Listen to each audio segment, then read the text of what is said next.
Kevin, welcome to the show. Thanks, Al. Happy to be here alongside so many other PMMs that have walked before me and that I've listened to. So happy to be here.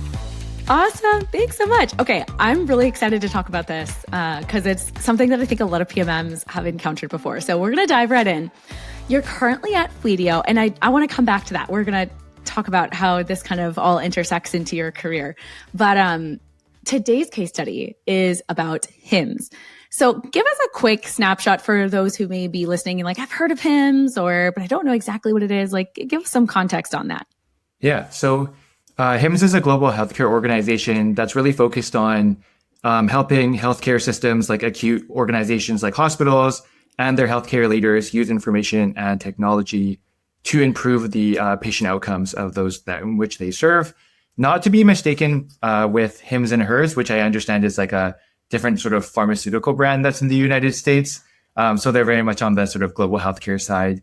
I think the thing that's unique about them is they have a host of both digital, but also educational event and advisory style services that they offer. So again, like a very complex portfolio, like you mentioned, Elle. And of course, like you mentioned too, I think most people know them from that one big global conference that they do every year as well. Yeah, like I feel like every tech marketer has, probably touched a campaign marketing strategy for representation at a HIMSS conference. Okay, very cool, very helpful. Okay, now diving a little bit into the actual case study itself. So for this first segment of our show, we're going to talk about when you started at HIMSS and how you realized that you needed to build this messaging system for the whole company, which is pretty huge. And again, something that I think PMMs, especially at more complex organizations, have encountered. So walk me through like what was going on when you walked into this situation at HIMSS. Yeah, so I joined HIMSS as sort of like a full-time director of product marketing, but on a contractual basis. And so I wasn't like a permanent headcount there. They had a PMM need that they wanted to fill. And I had worked with their CMO at the time in a former engagement. And so I was sort of brought on board in that capacity. I think the interesting thing about PMM at HIMSS when I joined was really the challenge as we know it today was HIMSS has a lot of credibility. I mean, there's a reason that a lot of organizations are going to that global conference is because they want to be associated with sort of the healthcare technology advisory services sort of umbrella that HIMSS offers to, so many North American institutions.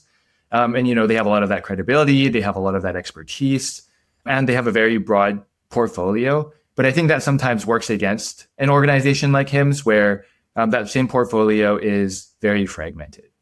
And so they have a lot of products, they have a lot of service-led offerings, whether that's, a professional development network, accreditations, both at the individual and the organizational level, maturity model related solutions that align closely to acute patient care outcomes that, again, like these hospitals are trying to improve upon, and also advisory style work. And so if you think about all of that together, like how can an organization or even like a buyer possibly know, hey, how does this all fit together? What does my organization need? What type of professional development do I want to implement across my institution to drive, again, better patient outcomes? And so while they could understand that HIMSS was, a very credible organization, I think it was harder to understand like what part of that credibility or what part of that overall portfolio of solutions was right for them. Which one should they start with? Which one should they grow into? And, like what is that sort of, again, like maybe buyer journey, even aside from coming to HIMSS in the first place, but then looking at that menu and trying to make sense for them. And so stepping into that, HIMSS at the time when I joined, like had no true PMM function. There was a product marketer that was there. I think she had her hands tied with just so much of the sort of the campaign work that can really overlap with PMM competencies in an organization like that. And so as a result of that, those campaigns or any sort of go-to-market tactics that they were working on were very ad hoc. And so they were, different each time and different in terms of the copy that they were using because they didn't really have that sort of foundational messaging structure to base it off of. And, we'll get there in a second. But they also had no, shared ICP or understanding of a persona framework in terms of like, who are we going to be targeting and not just say, everyone underneath this sort of healthcare umbrella, but like, how do we niche down? And as a result of that niche down, both the channels that we're using and the copy and, putting it all together. They also, as I mentioned, alluded to before, didn't really have any sense of like a cross-sell or bundling strategy too. And so that really also led to like a lot of internal competing narratives where they were sometimes going to market with slices of campaigns that were actually slightly combative to one another and essentially saying, hey, here's like two options. And instead of maybe saying, here's why you should choose them together, it was sort of a bit more like maybe just choose the one that maybe where this one business using it is pushing at the time and with less consideration to the others. What I'm realizing as you're just describing the situation that you walked into is that like there's this domino effect of having a messaging problem where it starts to infuse, you don't notice it right away, but it starts to infuse into other areas of the company. And ultimately, the customer is going to feel that too, that fragmentation. So, okay. So you came in and, some of it probably the CMO noticed as well, and is the reason why they brought you in. And then obviously things that you picked up as well. So I guess where did you start? Like there's a lot that you mentioned here. There's so much that you just described. So where did you even get started?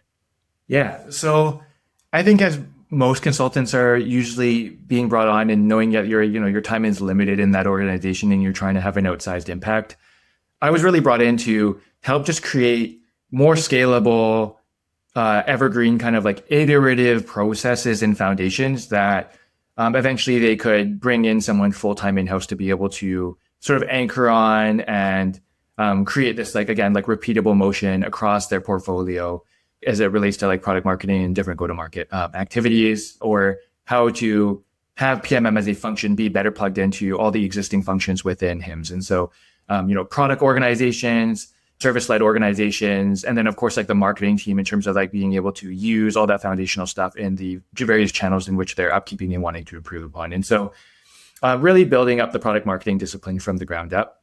For us, we really started really at the sort of core foundations of I think where most PMMs would start, which was around standardizing messaging and positioning, which was a big need for an organization, which again had no consistency and sometimes ended up cannibalizing their own products or solutions as a result of that. And then obviously like the personas in which each of these messaging and positioning frameworks should be most applicable to. But I think maybe before we get into like obviously the frameworks and the templates and things like that, I think the bottom line was in order to build a repeatable process across any of these different areas that a product marketer may own is really like making sure that there's alignment across leadership, subject matter experts, whether that's product experts or service-led experts, and marketing and sales around like a shared understanding of, first of all, like how PMM should be leveraged in a very multifaceted, very multi-complex kind of organization.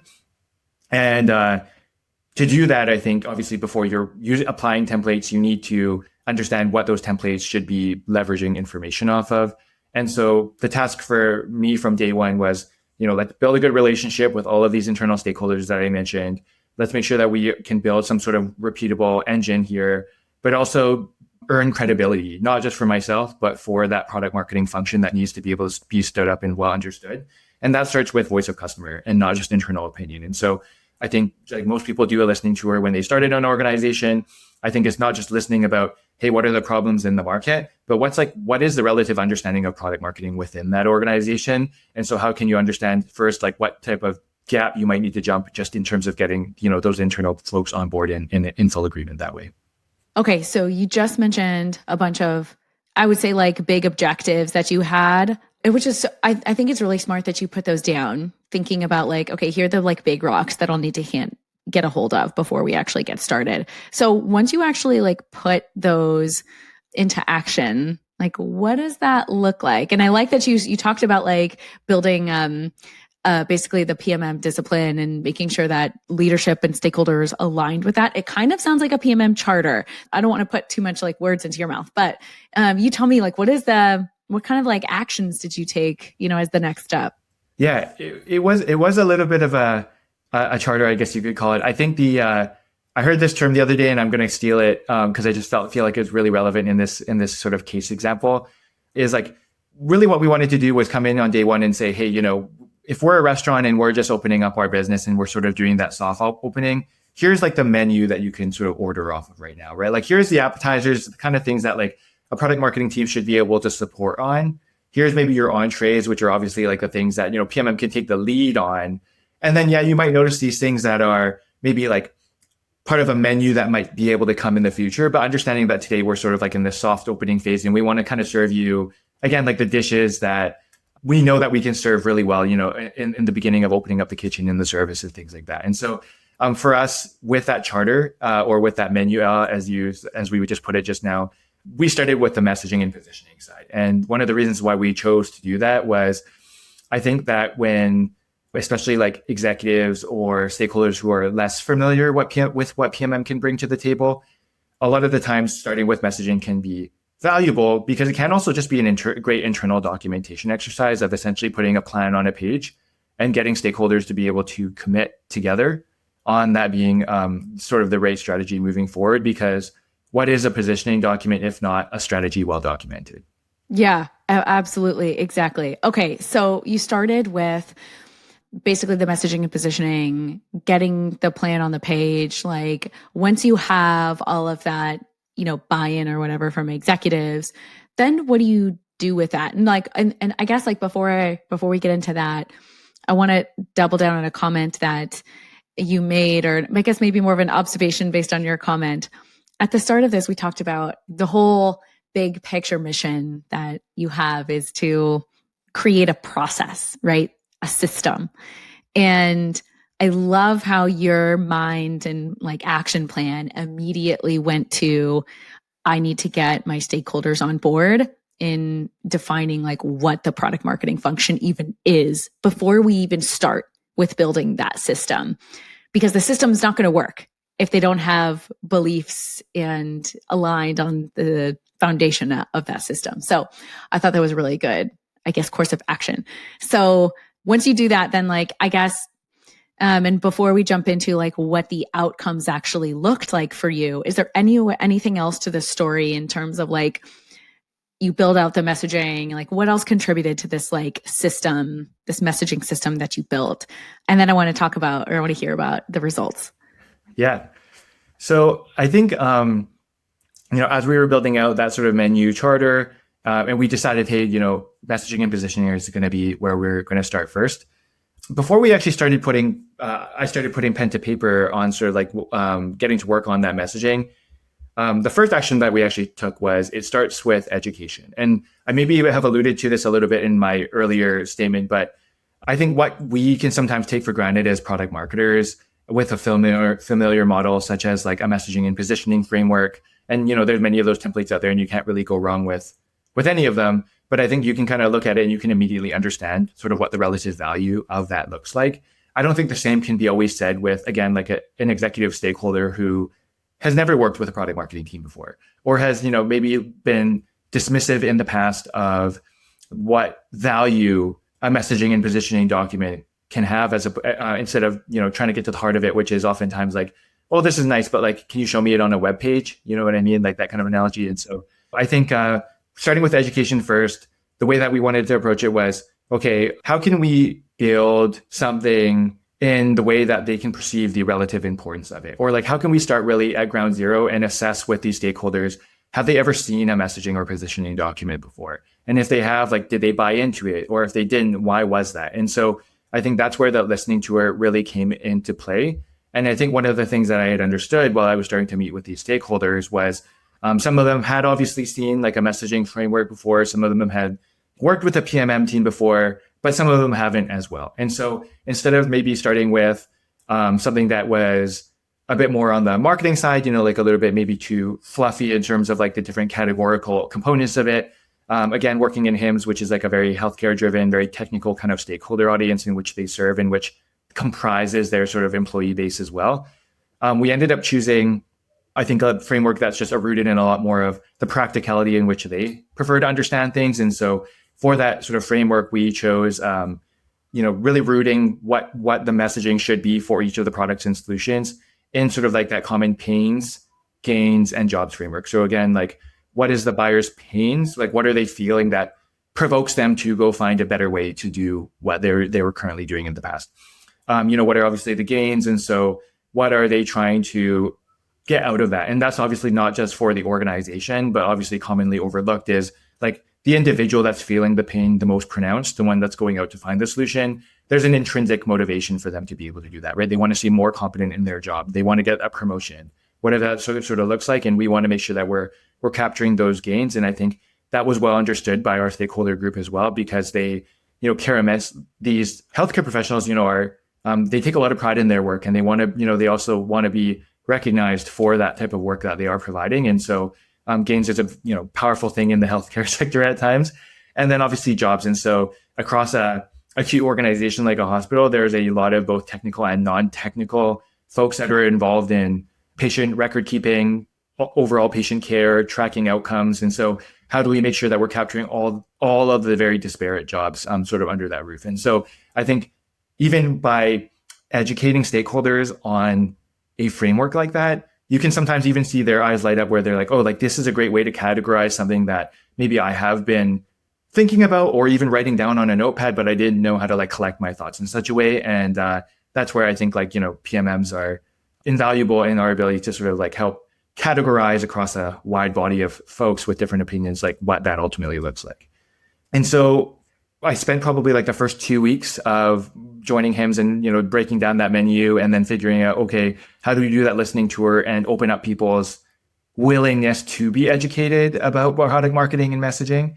And then I sort of got to work on concurrently got to work with also proving my worth. And so, I can ask a lot of questions. I can hopefully engage people in the right way. But like, how do you earn trust, especially as a consultant or a new person joining an organization, that you not only are, great at maybe like listening to them, but show that you can quickly have an understanding of the market. So when you're producing strategic material, that they trust the material that you're ultimately creating.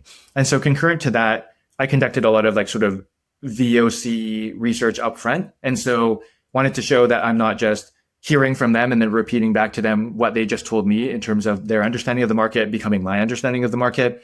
And so quickly got to work doing the things that, all of us do. So sitting in on customer calls, poring over CRM notes on won and lost opportunities and all the different sort of activities progressing across deal stages, reviewing all the various sort of like beta documentation or product technical documentation across both, again, the technical and non-technical offerings that they had, pulling insights from these very well-established healthcare advisory boards that HIMSS chaired and often held as part of their sort of portfolio of advisory services, and used all of that to actually create a centralized VOC artifact.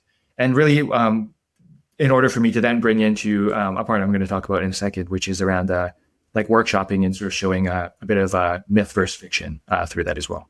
I love all of this, in particular, how you prepared the artifacts and I guess anything that you were going to present to them by assessing that, like what you call the willingness to learn or willingness to listen.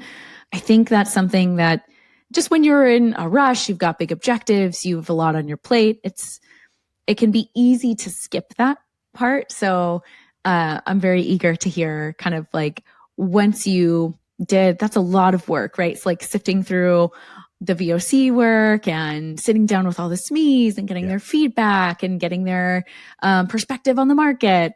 So tell me, I guess, like once you did all of that work, like bring us home to like what the, results might look like and anything else that got you there. Yeah. So after all that VOC work was done, actually, this is kind of the fun part. And so this is kind of like where you, at this point, you feel like you've done the work and now you're ready to prove it. And so for us, timing was good. They had we're having a onsite based in Chicago with all of their different senior leaders coming together.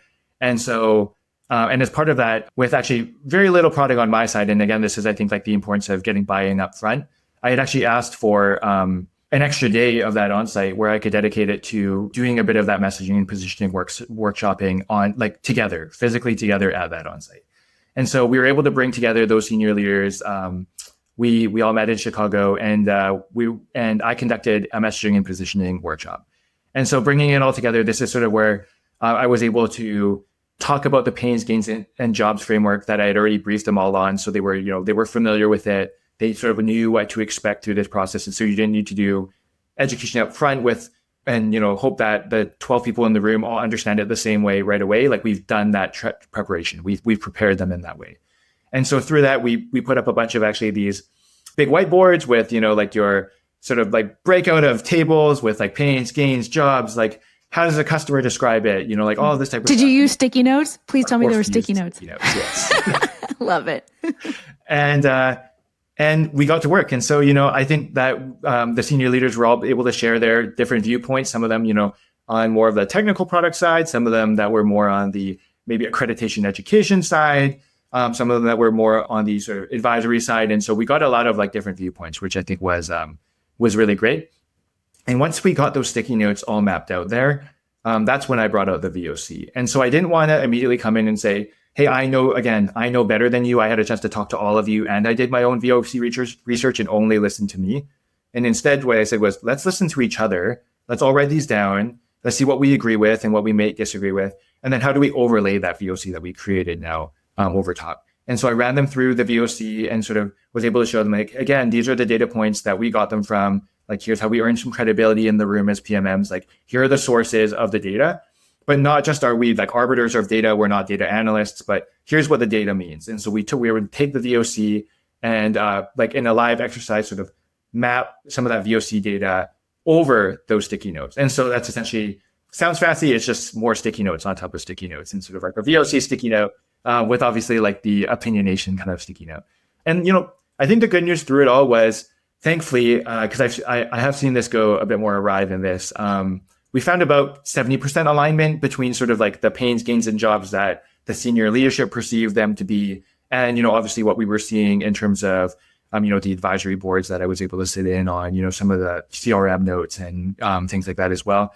And where there was actually most of that mismatch, so where that 30% mismatch was actually not in terms of general directionality. The directionality actually overlapped, I would say, majorly or dominantly. Where most of the mismatch happened was around like very specific wording and language. And so again, I think that, when you're working on something as important as messaging, there's a subjectivity to it, right? There's an element of, well, if you tend to speak or use the phrasing of the people that you spend the most time with, right? And so on the senior leadership side, they're not spending as much time with sort of like our champion or sort of like our in the weeds buyer persona. They're spending more time with like other fellow executives and in the partnerships and relationships that are trying to build, sort of above the power line. And so that's where we ended up seeing most of that mismatch.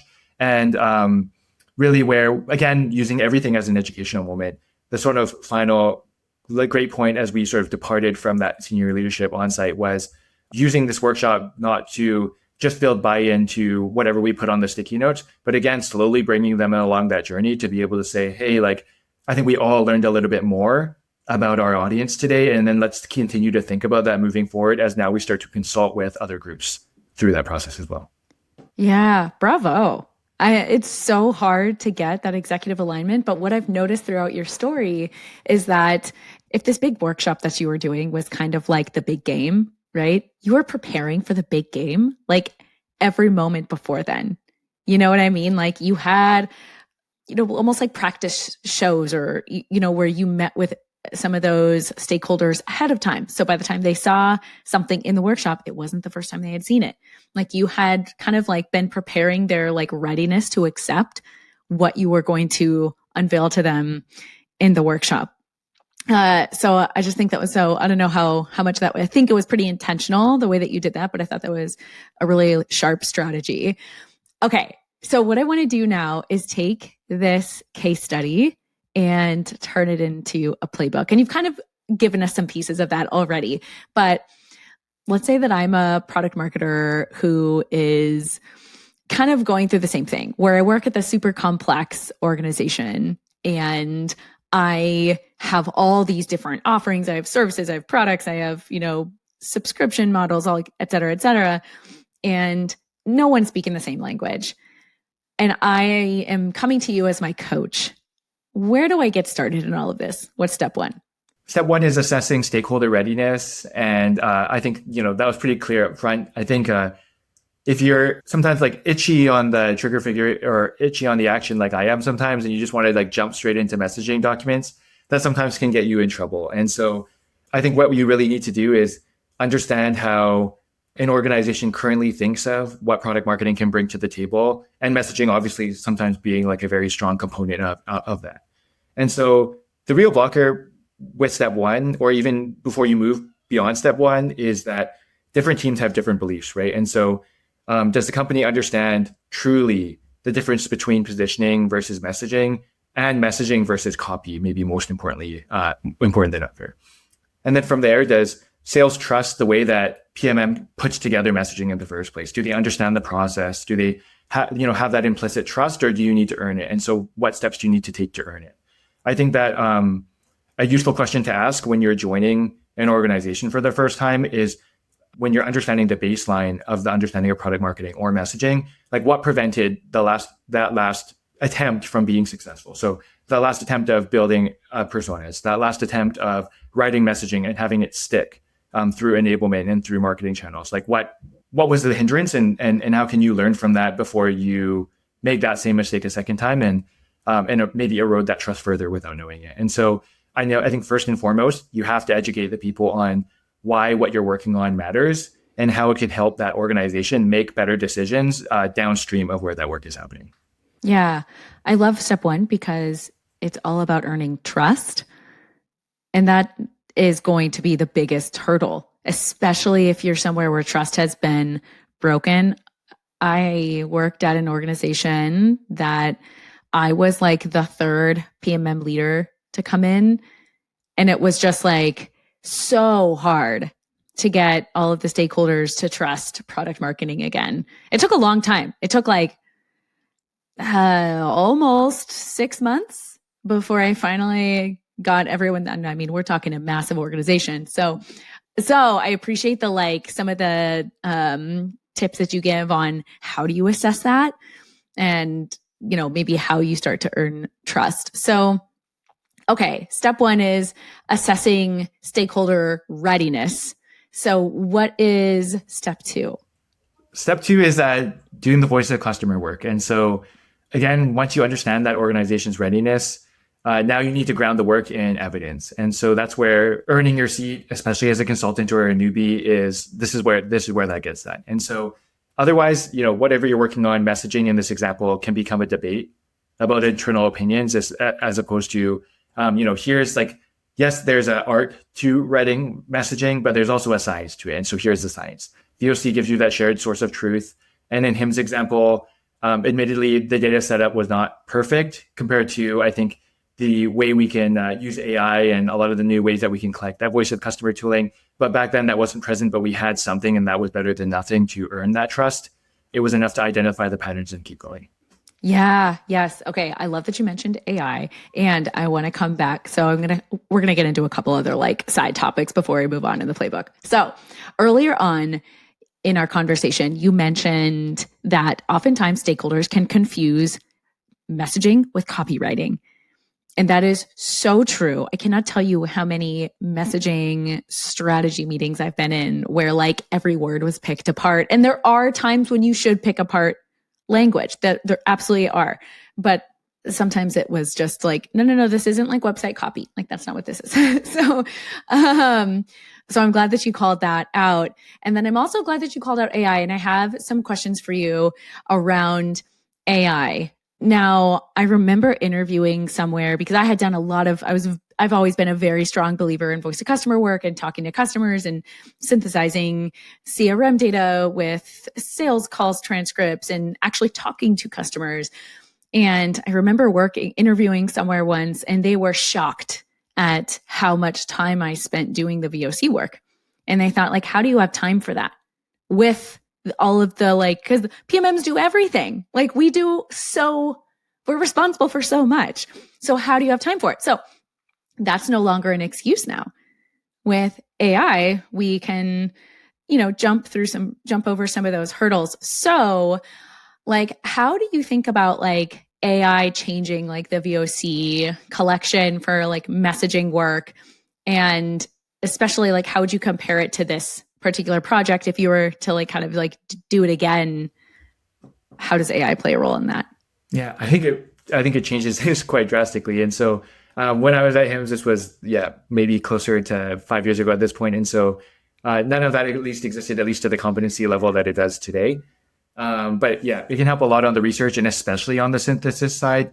When I was working with HIMSS, VOC collection was much more manual. And so I'm sure a lot of people can empathize with this, but I was poring over CRM notes manually. I was sometimes command Fing to find unified keywords and make sure that I'm drawing down that information correctly or sort of distilling it into different categories. I was, meeting with advisory boards for feedback, and I didn't even have a call recorder, so I was writing stuff down on a notepad and having internal SME conversations, and again, kind of doing the same thing. And so the work was valuable. VOC work is super valuable, but it was slow.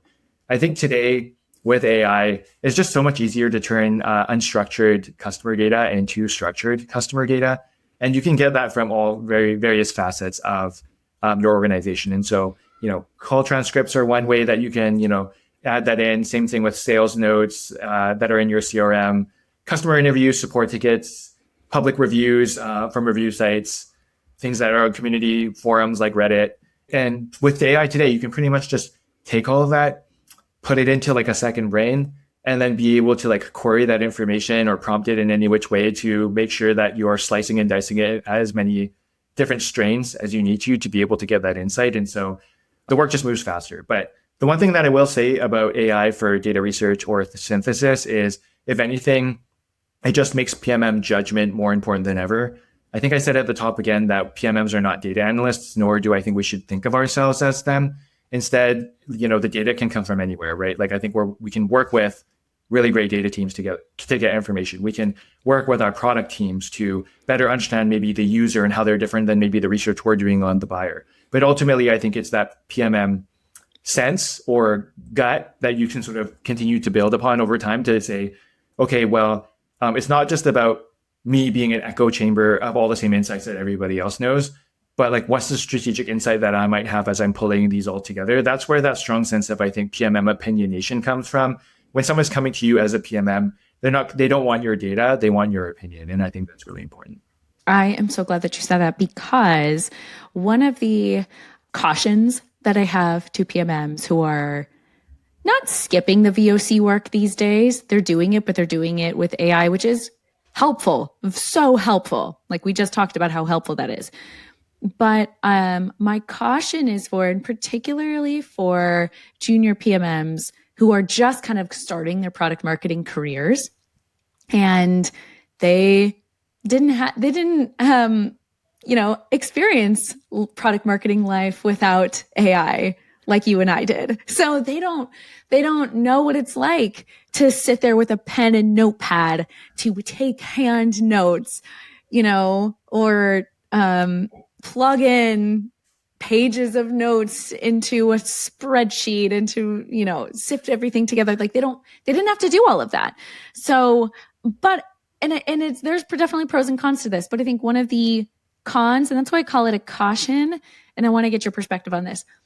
I still think product marketers should, if you haven't done it, should put the work in to do it without AI or like with very little AI, because you mentioned like that PMM gut, right? That when stakeholders come to you, like they can, if they wanted to, they could just go build an AI model to go do that themselves. They're not asking you to regurgitate the output of Claude. Mm-hmm. That's not what they're asking you to do. But to build up that, like, what I think you said, like that kind of like PMM perspective, or, that gut reaction, it's really a confidence. So you have to do the work to get the confidence in yourself and your ability. Is that kind of like what you're saying with some of how you explained like the AI kind of world that we're in right now? Yes, for sure. And I think that's where, one of the things that I think using, something like Claude or ChatGPT can take away from you is if all you're doing is copy and pasting in a bunch of different transcripts or CRM data or any, mix of data that you can sort of think of, and it's giving you an output, and you're taking that output and maybe you're copy and pasting it into something else and then transforming that data set or sort of information into another format, you yourself are not learning anything through that process. And so just like writing down something by hand helps commit it to memory, if you yourself are not wading through that data, you are not committing anything to memory. And then that's going to just hurt you as a PMM leader when you're in a room and you need to have an opinion on something, and yeah, you don't have that, quick ability to, prompt that answer, then they are looking for you to have an opinion. And if you don't have that opinion, then maybe worst of all is, are you going to continue to earn that seat at the table that, I think we're all trying to earn as Yes, PMMs? the trust that we need to build, that was step one of this playbook. So I'm so glad you mentioned all of that. I think I agree with that thinking. Okay, so step one was assessing the readiness to kind of learn and basically hear you out. Step two, I think, was to do the voice of customer work. What is step three? Yeah. So step three is bringing stakeholders along for the ride. So throughout that entire process, there were times where I was maybe having a conversation with a stakeholder, bringing them up to speed. I think no surprises when you're trying to work on something as important as like a positioning or messaging strategy, right? And so, again, PMMs can often feel like, hey, I can do all this myself. I know how to do the research. I can build the framework. I can polish the doc, and I can show everybody what it looks like at the end. And like maybe like hopefully like rub my hands off of it and walk off into the sunset, right? That doesn't really work in actuality. And so stakeholders, if they don't understand how you got there, they're more likely to debate the individual words, maybe dismiss the initial strategy that you're even putting in front of them to begin with. And I knew that at HIMSS, the messaging would only stick if people trusted the process. And so we needed to make sure that we brought them along for the ride, not just at the beginning, but throughout. And so the leadership workshop was really about understanding how the leaders saw the business. Following up from that, we did similar smaller sessions with different subject matter experts in the healthcare space that were employed by HIMSS, and made sure that the language would hold up with those expert buyers in which they more often engaged with at the very peer-to-peer level that they operated in. And so at the end of the day, it wasn't sort of me coming in and saying, I like this messaging and so you should like it too. It was more like, hey, as an organization, like let's look at the evidence together. Let's build that trust, not just in PMM, but with each other, that we all trust the expertise that we're all bringing jointly to the table. And especially when you have, again, executives, both technical and non-technical SMEs, sales and marketing, we all bring different perspectives that are, really important to make sure that we all agree on before we move forward. Yeah. And something that I want to call out that I think kind of connects step two with step three is, and all the more reason why like sitting with the data is important. It's helpful for your stakeholders to actually see how you got to the conclusion that you came to, because that's what earns trust. And having like just going into a Google Doc and like suddenly seeing it filled out like isn't something that's necessarily going to like build that trust. It actually just reinforces you as an order taker of like, you asked for the messaging, here it is. Not that collaborative, let me bring you along for how I got to this conclusion so that moving forward, we all agree that this process is something that we all want to follow. So I really appreciate that note. Okay, now what's next? What's step four? Yeah, I think step four is really about, okay, now we've, again, taken people along for that ride. And so now we're hopefully, at this point, starting to get further, we're starting to draft the messaging itself. And so let's be intentional with that word choice that we ultimately end up choosing for the messaging strategy. And this is where I think, if anyone's ever worked on a messaging project before, it can be highly subjective. And suddenly, before you know it, we're wordsmithing by committee. And so it's like, what about this word instead of this word? Or, someone's going to go and, go on Webster's and look up a synonym for a different word or something like that. And the way out of that is you need to ground the word choice in the VOC and in the alignment that you're putting together. Not every word needs to come directly from a customer quote, but important language should be explained through customer evidence. I think that at HIMSS, this mattered a lot because, again, we were dealing with a very complex healthcare environment. And so we want to make sure that we can really truly speak the language of our buyers.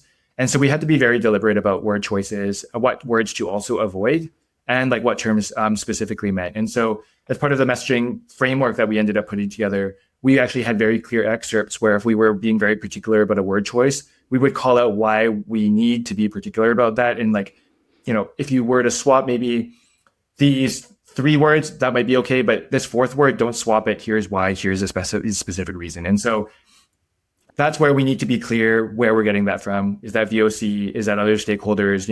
And at the end of the day, as much as I always preach alignment, sometimes there's also something that I like to call, which is like disagree and commit. And I think that's where, as PMMs, should be able to say, hey, here's the objective facts on the table. I know that, you as a product person or you as a salesperson said we should use this word instead, but this word was chosen intentionally, grounded in A, B, C, D, and E. We heard your suggestion. Here's why we chose a different direction. And I think that's a very healthy kind of disagree and commit where, if you have the data, that's where, again, like your data and your opinionation on those two being the right things can really matter in how you work with stakeholders. Because at the end of the day, not everything's going to be this like really clean commit and high five and walk away kind of movement.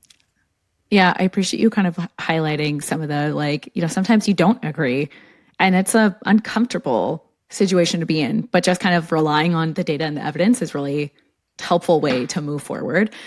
Something else that you said that I want to come back to is we talked a lot about earlier on in the conversation that like don't confuse copywriting with messaging, but here your step 4 is about be intentional with word choice, right? So I don't want to confuse listeners.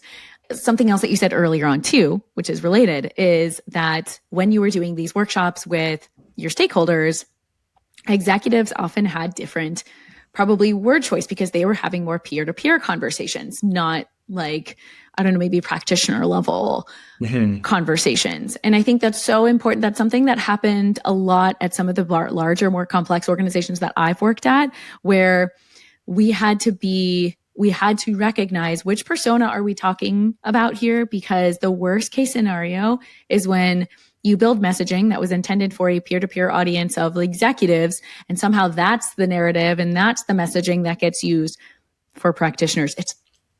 It was a bad outcome, let me tell you. Yeah. So I guess what I'm coming back to is earlier when we said like, don't confuse copywriting with messaging is still true, but I think and I'm trying to like get clear on your step 4 here, it's just being clear with word choice of messaging and making sure that it's like the same language that you're speaking to the customer. Is that accurate to kind of say that? Yeah, that's correct. And I think where, to me, like messaging sort of sits compared to copy is, messaging is your strategic truth, right? It's the truth that you want to be able to tell to the market. And I think obviously like with copy, that's really like where you want to maybe be able to make it a bit more channel specific, right? And that's where, there's people that are much better experts than I at copywriting, but I think messaging is like, again, where you need to seek that type of alignment that you mentioned, is it practitioner to practitioner? Is it executive to executive? Yeah, totally. Okay. So bring us home. I'm guessing there's a step 5, but, and then is there anything else to the story after that? Yeah. So, step 5 is leaving room for iteration and feedback. And so my engagement with HIMSS was actually less than a year. And so just going through this messaging component took a good component of my time there. And so at the end of the day, when you're departing, you want to make sure that you're leaving room for iteration and feedback. And so I was able to help guide or facilitate this through the remainder of the time in which I was there. But ultimately, this is another place where PMMs can suddenly stop too early. And so, you launch the new website or copy, you write that new sales deck based on the messaging structure that you've created, and then you kind of move on to the next project. We didn't want to do that at HIMSS. I certainly didn't. And so messaging is only proven once it gets used. And we needed to make sure that when it was used, like, is it being effective? And so at HIMSS, this was really important because we were introducing messaging again for the first time in an organization, maybe not to the stakeholders, but certainly to the organization. And so we did not want to build a culture that if messaging was to be done in the future, it's a one and done initiative. And so you need to teach them how to detect signals from places where messaging is supposed to create the type of impact we expect messaging to create. And so is it landing in the sales calls as we're sort of converting that into the pitch deck, right? Are we, is a senior leader, maybe when they're giving a keynote at like a healthcare convention or presentation, is that landing in the right way, out in the audience? And so how can we pick up on some of those maybe like harder to pick up, like less tangible cues? And then obviously when it comes to like more quantitative signals, there's where, things like, are they spending more time on page? Are they like reading the copy actually? If we're building white papers and the white papers are, leveraging more of that messaging structure? Are we actually maybe getting better download rates because we're hitting on pain points that are true to the folks that are encountering that content moving forward? And so really making sure that we're building a culture in which, PMMs won't be able to see all the signals as they're coming in live. We rely on so many different stakeholders to feed that feedback back to us. And so what does that look like? And how do we let people know that this is just the first step? We're going to continue to iterate, and here's how the iteration process ultimately works. Yeah, I've always heard and even said myself, messaging is a living document. It's always changing and growing. So I want to fast forward now in your career. You're at Fleetio now. Mm-hmm. How does this playbook show up in Fleetio? And I know you have we've already talked a ton about AI as well. So help contextualize some of this for us. Like, what does it look like in practice now in a totally different setting? Like no longer this like complex healthcare organization. Yeah. So I think at Fleetio, when it comes to certainly the VOC collection days, manually pouring over CRM fields is for the most part, it's over. I think that's again where AI does a really great job at turning unstructured data into structured insights that you could use in a variety of formats, and where tools like Gong and their AI Studio and other conversational intelligence tools can just dramatically accelerate the sort of analysis that, to your point, could take you months back before AI existed. And back in my day. yeah. Maybe we're dating ourselves a little bit here, but I was trying not to go in that direction. And I would also even say that where we used to previously be wholly reliant on very perfect CRM hygiene in terms of hey, when we need to understand that the product won for this reason and lost for this reason, here's all of our pick lists, and the pick list needs to be granular enough. Now you can, pull that same information from a Gong transcript with some good detection. You can, be able to do the same thing by even taking the unstructured data that is a seller's won or lost notes or activity notes throughout an opportunity in their CRM, and be able to better understand that story without someone spending 15 minutes polishing that type of data.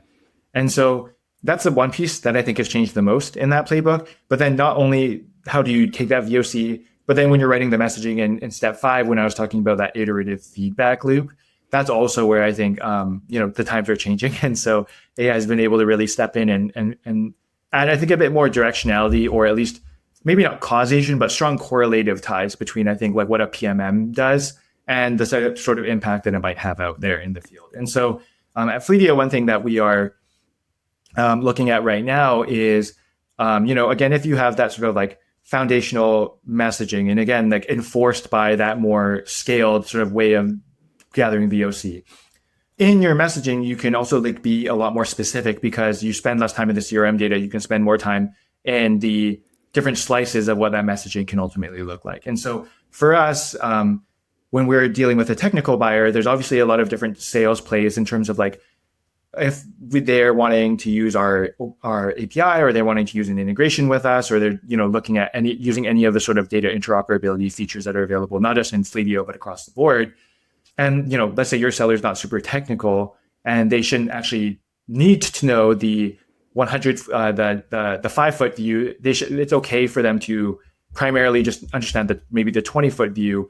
There is more we can do now with AI around coaching of proactive, the type of proactive behaviors that we ultimately want to see. And so I think that's where for us, I mentioned when it came to HIMS, one of the signals that we would look at qualitatively was, if a rep is using the messaging, how is the buyer reacting to that messaging? And you might be able to pull up a Gong transcript to see that. Going one level further now, what you can do is not only how are they reacting to that, but if they maybe had a negative reaction to that, is that because there was something wrong with what the seller had said? And how can you coach that immediately? And so that's where I think AI, through being able to quickly crawl a transcript, understand where that objection was maybe handled incorrectly, and then surfacing the right coaching moment based on, here's actually in the messaging, the type of direction we should have pointed them to one layer deeper. You can actually have that rep go back out and say, hey, realized last week or yesterday, I didn't answer that question you had as well as I should have. And so here's some information that I do want to leave you with. And you can feel free to ask me any more questions, that you might have. And so it allows for that sort of really great proactivity where you don't need to let that opportunity go all the way to a close before you realize, oh shoot, I messed up that, my talk track there. There's a bit more of that proactivity of like, well, maybe that wasn't so great. Here's how I can fix it. And not only does that help that opportunity, but it also helps the seller in that moment, be coached that little bit better as well. Yeah. So these messaging systems that you're building are so much, they can now go way beyond just building and establishing the messaging or iterating on the messaging, but also going into like the enablement of the messaging. So I love that. Okay. This is my last question for you on this topic. What's one piece of advice you have for a PMM who's in the thick of it? They're trying to create, establish that foundational messaging. If you had to pick one thing for them to walk away with, what should it be? Yeah. I think the hardest thing for me that I always try to remember anytime I'm getting into any sort of exercise similar to what we covered today is that messaging is hard because it's both an art and a science, and because people, words matter a lot to people, right? We're a very communicative society, and that really matters at the end of the day. And so just to be able to maybe calm yourself down and in the middle of a heated moment when someone's debating messaging with you, they're probably just not there. They may not be reacting to your messaging specifically or to your phrasing or word choice specifically. What they can sometimes be reacting to is the strategy behind it. And I think that like we as PMMs, we're very prideful people, right? We want to be involved in the strategy. We want to earn our seat at the table. But a strategy is something that's ultimately defined by a number of stakeholders. And hopefully, we and any listener here is part of that group. But it is a group activity to create a strategy that as an organization you can commit to. And so a lot of the times when what is messaging, if not strategy on a page? And so if there's a disagreement around messaging, sometimes it's good to just take a step back and take a breath and go, okay, is this a messaging problem or is it a strategy problem? If I can divorce those two in my mind, I can understand what it is that I need to do next. Whether that is like, hey, do we actually need to take a step back and do more strategic alignment? Or is it actually a messaging problem? In which case, if it is a messaging problem, I do know how to solve it by, again, digging back into that VOC, having more conversations and, having a grounded data-backed kind of opinionation again as a product marketer. I love that. And it's funny that it feels like the one piece of advice is really anchored in a relationship driven, the stakeholders. So, and it's so true. Right. So I really appreciate that note. This was such a powerful case study. I'm so glad that, you were so generous to walk through it with us. All right. So now it's time for the next segment of our show. This is the messaging critique. So Kevin, this is where you and I as marketing experts get to analyze real world messaging. And the fun part is you get to pick the company that we analyze. So let me throw out some quick ground rules. First, you're going to tell me something after you reveal the company, of course. You're going to say something that you're loving about the messaging, something that stood out to you in a positive way. Then you're going to talk through something you wish the PMM would have done differently. And then lastly, we'll just do a quick brainstorm iterating on how that PMM can take it to the next level.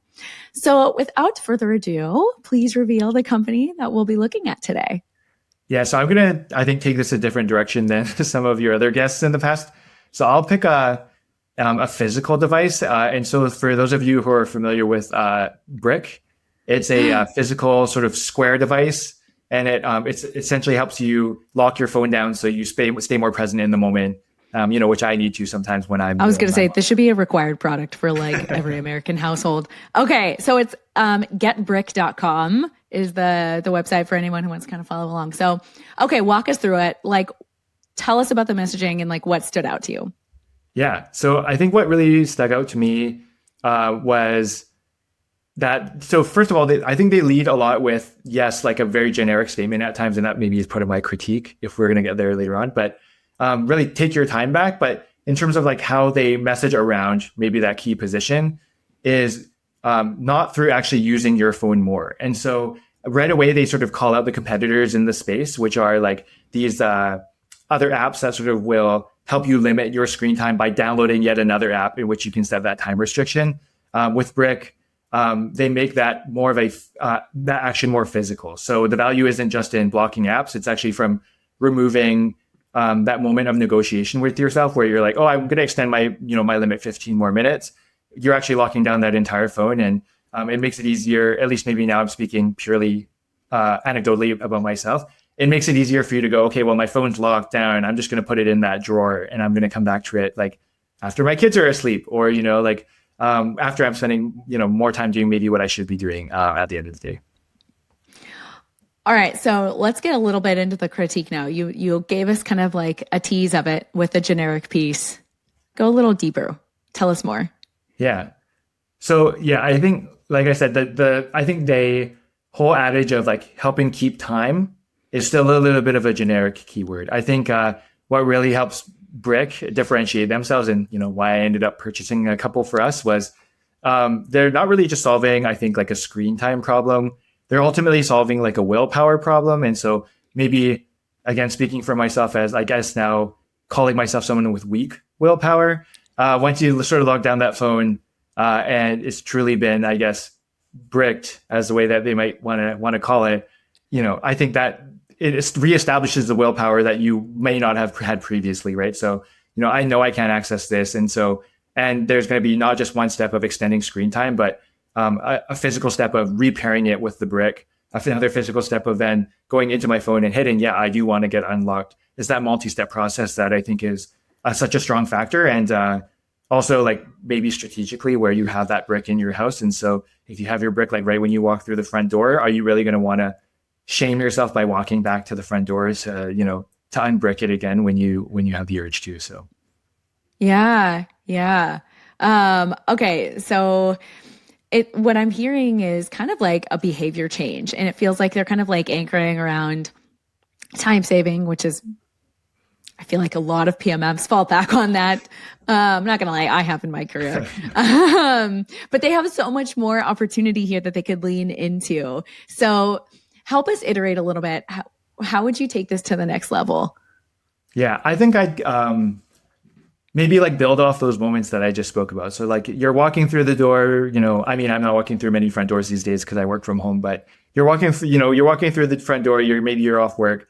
And so I think that there's a lot more that they can do to take it to the next level to really like ground it in the daily actions in which you want to unplug and you want to leave that device behind. And so like when you get home, like brick when you get home, maybe you want to brick before dinner, before, when you want the fullest attention of when your kids want the fullest attention of you, which, like again, speaking from experience, that's why we're doing that. And so I think it makes it feel less like a productivity hack or, something that's like something you feel like you are guilting yourself into doing, and like a bit more of a smaller ritual for protecting that family time. So, I'm walking through the front door and, you brick when you get home, and that's just what you do as a family. So, yeah.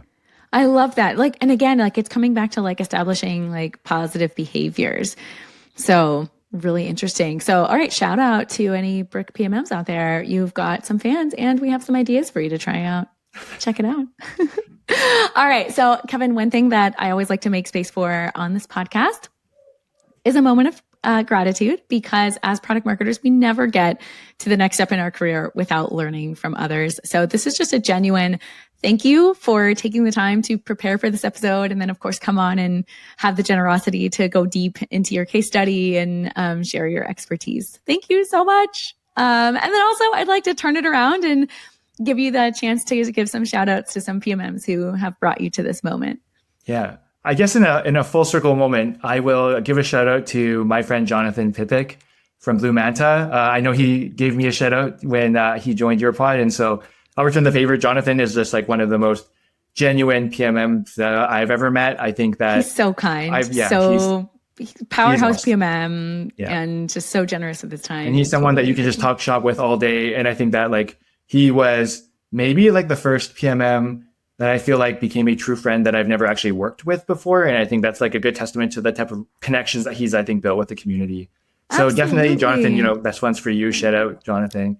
I think the other two that maybe I'll just shout out really quickly are Studi and Sorab. These are two PMMs that I worked with back when I was at Hootsuite. I think we were all, I think that you often think back fondly to like the earliest PMM days that you have. And for me, like it was getting in the, being in the weeds with them and getting some stuff done. And so, yeah, shout out to them in terms of like just how we've, I think, continued to grow and push each other and stay close, I think, through the careers that we all, have on this winding road that's product marketing. I love that. I love that. Shout out to PMM peers. Thank you, friends. All right. Well, thank you so much, Kevin. I really appreciate that. I swear this is my last question for you. Where else can we access your expertise? Is it best to find you on LinkedIn? Yeah, LinkedIn is the best. I am also a mentor for both the Product Marketing Alliance as well as ADP List. And so love giving back to the community. I think that actually sometimes I learn more about when I'm in the heat of a conversation with somebody else that also loves product marketing and love the way that I've been able to meet other PMMs through that mentorship program on both sides. And so you can find me, again, LinkedIn, ADP List, or the PMA mentorship group as well. Oh, that's so kind. I love the mentorship. Thank you. Thank you. Again, Kevin, thanks so much. This has been awesome. And hey, PMM listeners, if you like this episode, please share it with a PMM friend. And I'd be so grateful if you would leave us a review. It helps tremendously with our reach. Thank you so much for coming on this adventure with us today. I hope this episode leaves you with inspiration to take in the next step of your own journey.